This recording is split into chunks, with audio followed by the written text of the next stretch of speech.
Welcome to the Next Step Recovery Podcast. We call this More Than Recovery because addiction is so much more than just getting clean from our addictions, our strongholds.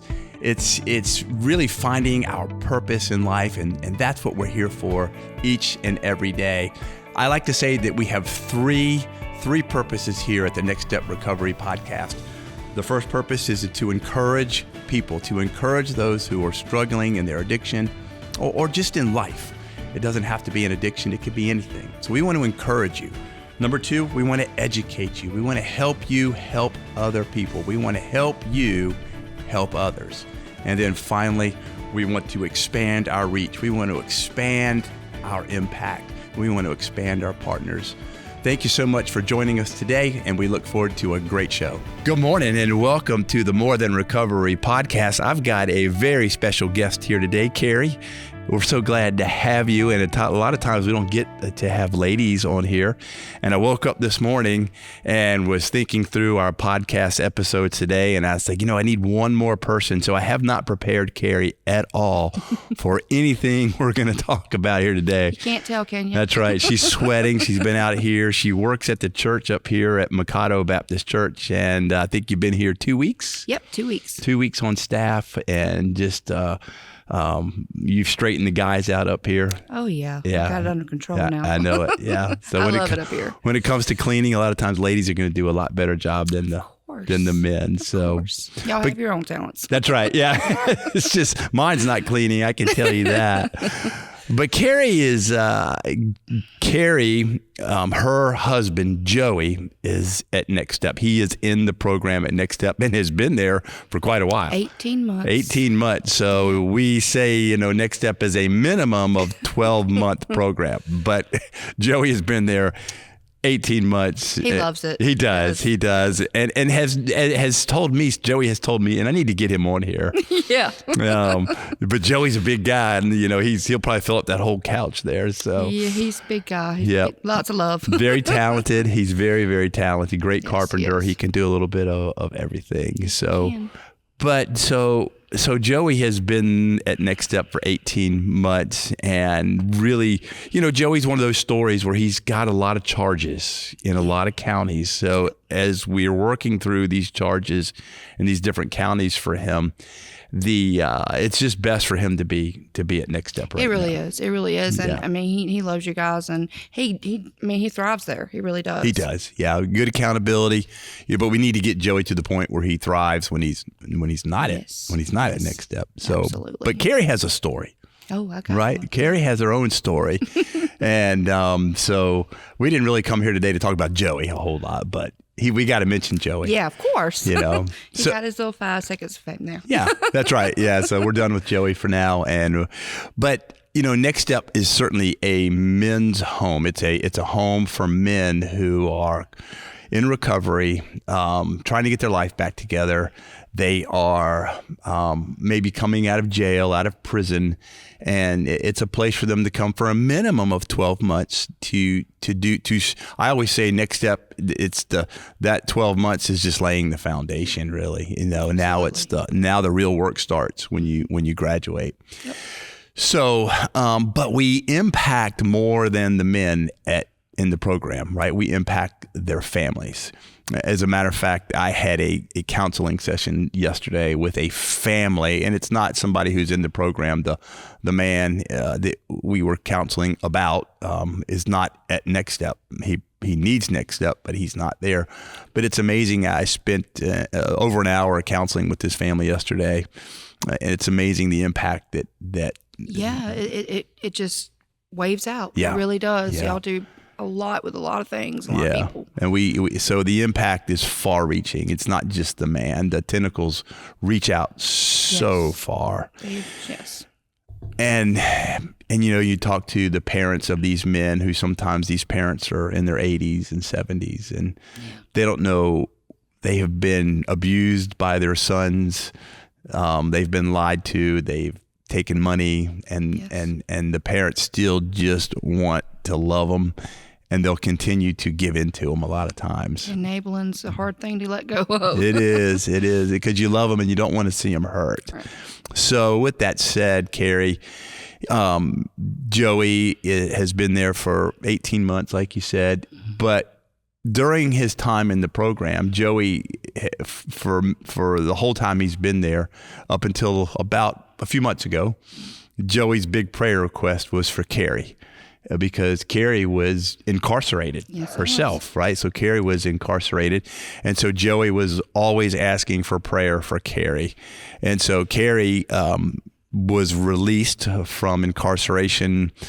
You were at the Probation Detention Center, which we call the PDC, right? For the people that don't know these terms. these terms and the lingo of the justice system. It's a boot camp for Georgia Department of Corrections, pretty much. Right.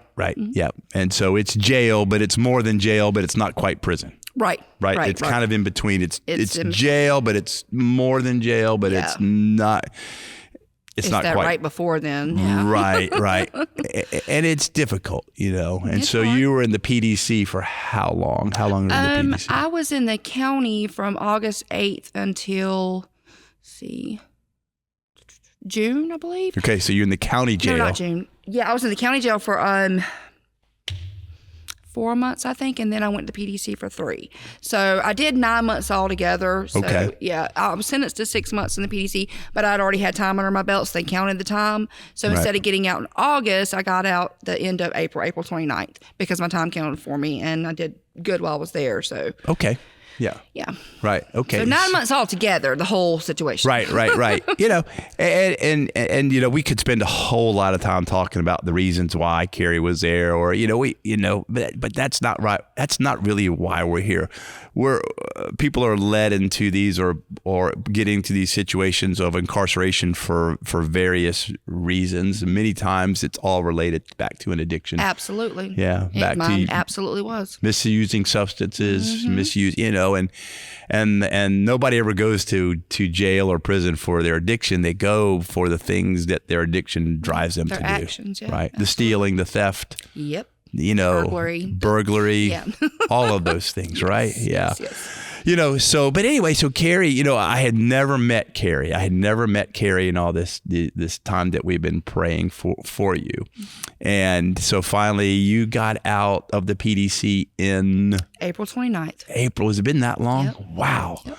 Man, it's just, that was almost 4 months ago. I know, and it don't seem like it. It doesn't. At all. It does. So much. But lots have happened. Yeah, so much has happened. That's what I was going to say. Really has. So much has happened in the last 4 months. So many blessings. Yeah. So you got out in April, and I remember when you got out, you probably remember Joey is in the work phase of our program where he can work and earn money, and he was doing a job for me, a construction job that I had going on, and a house that I had bought that I was working on and to sell it, and when you got out, Joey was in the middle of that job. Yep. And I remember Carrie came in and just kind of jumped in and started helping Joey. Yeah.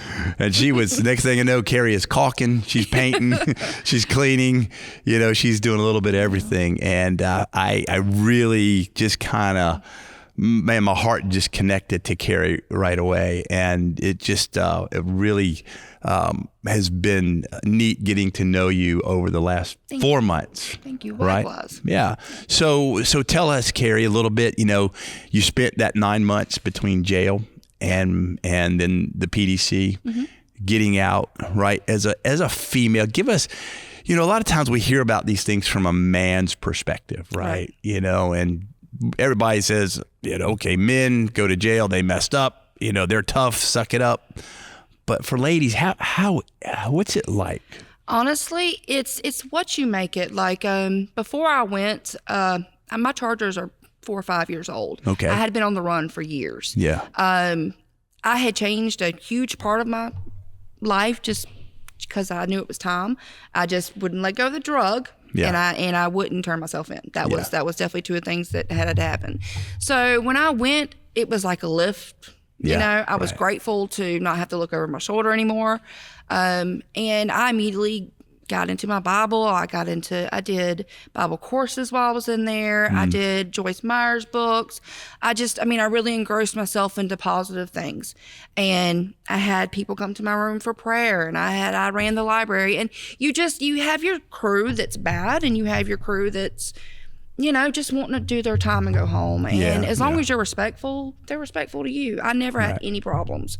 So, and then when I went to PDC, I got a job on a painting crew and loved my boss, and boss loved me.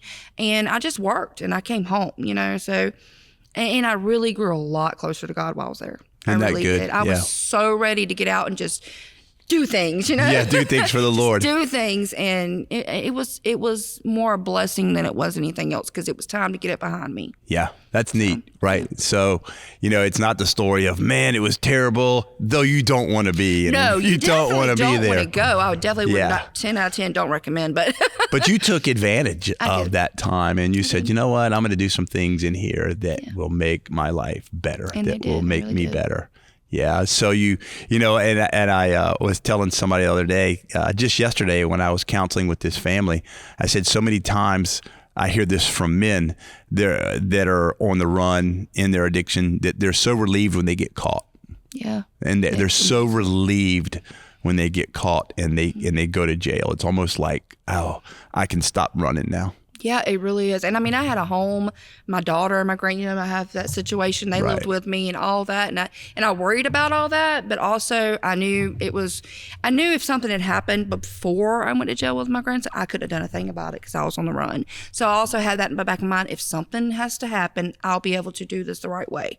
And that was another blessing for me, So it wasn't me just taking care of them not the right way, you know what I'm saying? Yeah, so I couldn't even drive. I had no driver's license. For 10 to almost 15 years, I had no driver's license. Wow. So, and I've got that back now. Yeah, and a car that's in the shop, that Joey's trying to fix right now. I saw okay, that. though. That hasn't even bothered me because I know he's got it. Yeah. Somebody was saying earlier, you've had a great attitude, even with your car broken down and everything else. So, and I said, Carrie's just so grateful. I am. Right? She's so, and I appreciate the attitude that from day one that she's had since when I met you, that just a great attitude of gratefulness. And I'll take anything, job wise when you were looking for a job. So you get out of incarceration. No, you're good. Phones are going off. I know. That's okay. We live in that age, right? Yeah. So, but so you get out, and you get back home, because you really didn't have a home.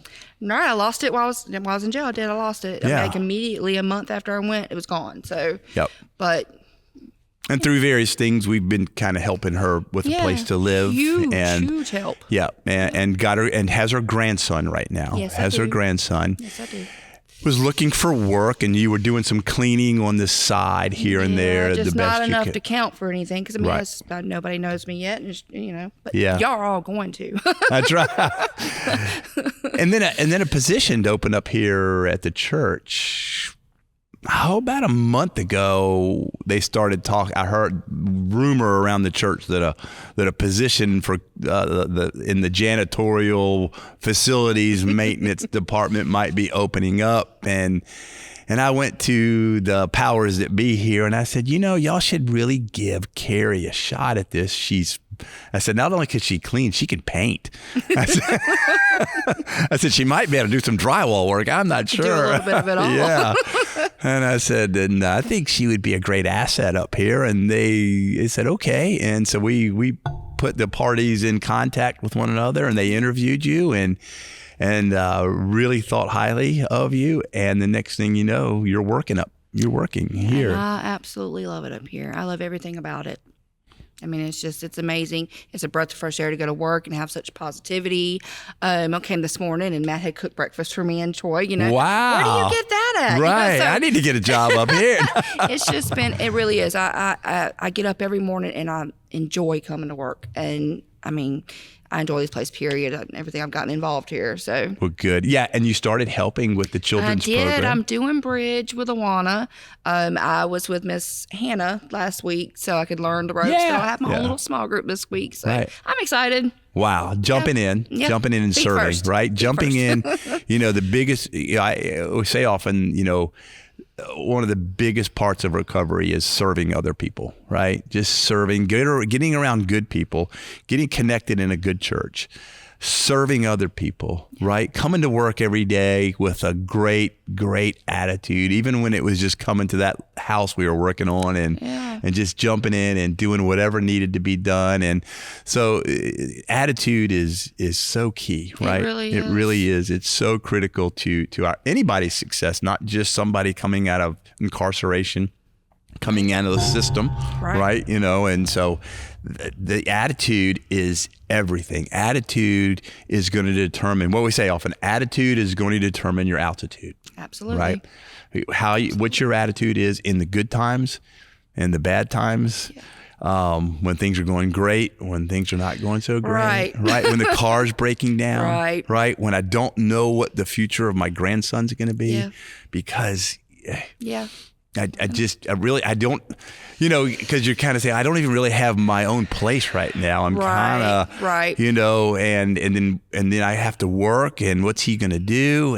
But God has met, he's met the needs. He really has. And I felt that was gonna, because he's just thriving and he's in everything. And it's my blessings to watch him grow too. His little self. He talks about Jesus and he talks about all kind of stuff. And it's amazing to watch. And it keeps me way up here. You know what I mean? It's just, it's amazing. I've done a lot of mending and all kind of good stuff, you know? It's been a great 4 months. Well, and you know, we always got to be right. Now, I'm not trying to throw water on your fire, but we always got to, you know, tough times will come.